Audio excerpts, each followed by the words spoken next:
Right, knees and faces around that, please. Well done, brilliant, good. Could you do the same? Could you do the same? This one of my health's got a sound system. Keep coming in, please, keep coming, we're a bit short of time.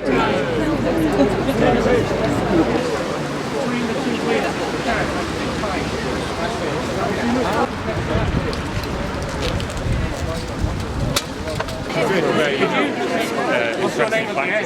Yeah. Jenny, just hold one flag only. That's it. Great. Microphone. If you've got a banner, wave it. It looks like you're cheering. You've got a spare hand to wave in the air. On three. 1, 2, 3. Now.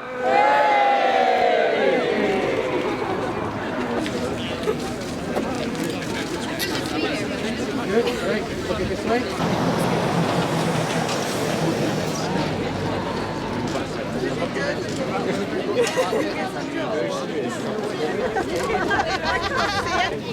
That's it. Sarah, that's good. Turn it around if you can. Ready? That's good. Brilliant.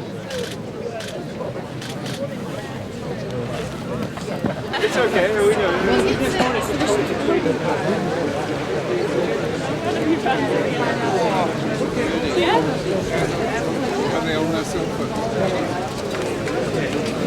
Of our transport budget, which is a tiny amount. We want to see it doubled. Yes! We want to see it doubled because cycling and walking are good for our health. Yes! They are good for the quality of the air. Yes! They are good for the planet above all. Yay! I'm saying that because 25% of our climate emissions come from transport at the moment.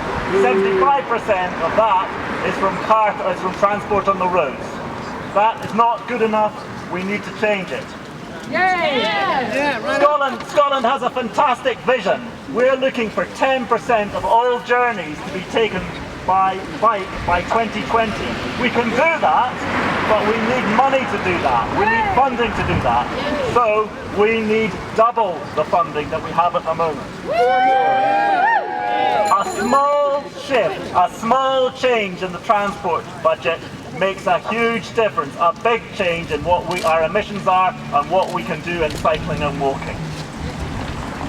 But let's not just double it, let's also look to the future and future budgets. We don't just want to stick there, we want to see that the budget for cycling and walking is increased to 10% by 2020. So each year we want to see an increase in that budget. This morning I met with Paul Wheelhouse and other government officers. It's clear that they understand the significance of cycling and walking. They're positive about cycling and walking. But we need John Swinney to see the significance of cycling and walking and to be positive about it. And we need him to demonstrate that by doubling the funding for cycling and walking. We're going to meet again with Paul Wheelhouse and Transport Minister Keith Brown. And on that occasion, I will be giving them your concerns, letting them know what we all want, which is that increased funding. So to finish today, could I ask you once again to let them know what we want by ringing your bells, stamping your feet and making a noise.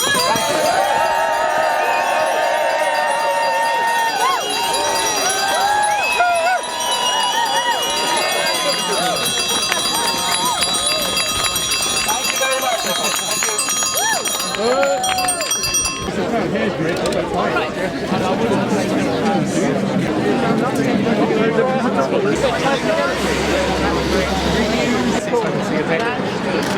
Actually.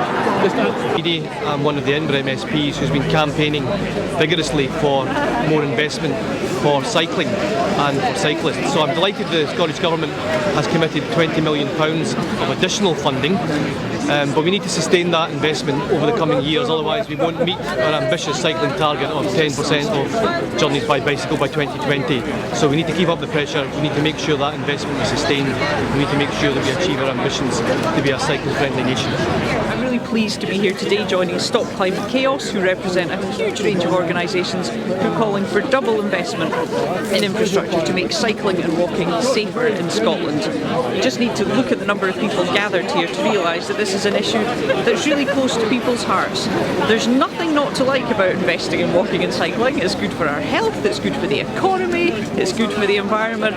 I don't know what's holding us back, but I really do hope ministers will start to understand that this is an important social issue and that they need to get their hands into their budgets and invest in this activity. Thank you.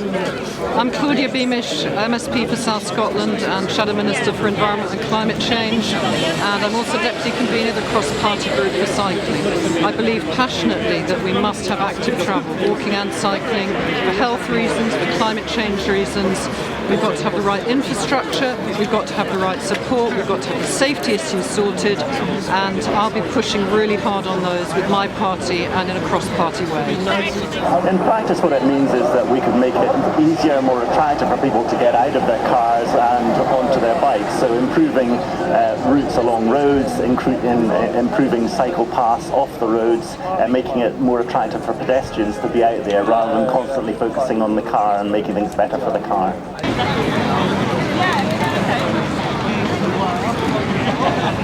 okay.